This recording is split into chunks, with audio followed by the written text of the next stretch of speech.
Online আর offline সব লাইনেই সুন্দরীদের target করতেন তৌহিদ আফ্রিদি। স্ট্রিমকার নামে একটি অ্যাপসের মাধ্যমে তিনি নারী শিকার করতেন আর বিভিন্ন ক্লাব আর অনুষ্ঠানে নিজে হাজির থেকে প্রমাণ দেখিয়ে নারীদের নিজের কবজায় নিতেন। আর এসব নারীদের তিনি পাঠাতেন সাবেক মন্ত্রী আর পুলিশ কর্মকর্তাদের কাছে।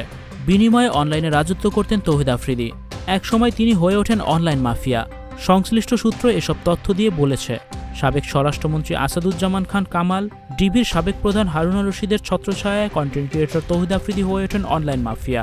তিনি এতটাই শক্তিশালী হয়ে ওঠেন যে তার কথা মতো চলতে হতো অনলাইন ক্রিয়েটরদের। কথা না শুনলে আইনশৃঙ্খলা রক্ষাকারী বাহিনীর বিভিন্ন সংস্থা দিয়ে তুলে নিয়ে যাওয়া হতো গোপন ডেরায়। মারধর থেকে শুরু করে হুমকি দেওয়া হতো, এমনকি প্রশাসনের লোকজনের সামনেই গুলি করা হবে বলেও হুমকি দিতেন তৌহিদ।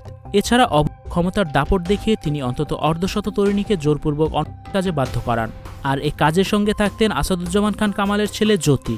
জুলাইয়ের 2টি হত্যা মামলায় গ্রেফতারের পর কন্টেন্ট ক্রিয়েটর তৌহিদ আফ্রিদির অন্ধকার জগতের নানা তথ্য ফাঁস হতে শুরু হয়েছে।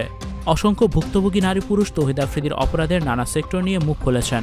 আইন শৃঙ্খলা রক্ষাকারী বাহিনী এসব তথ্য নিয়ে কাজ করছে। জানা গেছে, কামাল, হারুন ও আফ্রিদি সিন্ডিকেট এক হয়ে কাজ করে আসছে কয়েক বছর ধরে। আফ্রিদির অন্যতম টার্গেট ছিল সুন্দরী নারী তরুণী সাপ্লাই করা, তাদের সঙ্গে শারীরিক সম্পর্ক স্থাপন ও মদ্যপান। মতবিরোধ হলেই দিতেন হুমকি এবং নির্যাতন চালাতেন। এছাড়া মাদক কারবারে আফ্রিদির হাত ছিল পাকা। কোনো রকম ঝাক্কি ঝামেলা ছাড়াই হারুন কামালের শেল্টারে চালাতেন এসব। স্ট্রিমকার নামে একটি অ্যাপসের মাধ্যমে তৌহিদ আফ্রিদি অনলাইন এবং মাদক কারবার চালাতেন। এই অ্যাপসের মাধ্যমে তিনি শিকার করতেন সুন্দরী নারীদের। Icon focus 24 TV, powered by 4D Fourth Dimension। আমাদের চ্যানেলটি সাবস্ক্রাইব করে আমাদের সাথে থাকুন।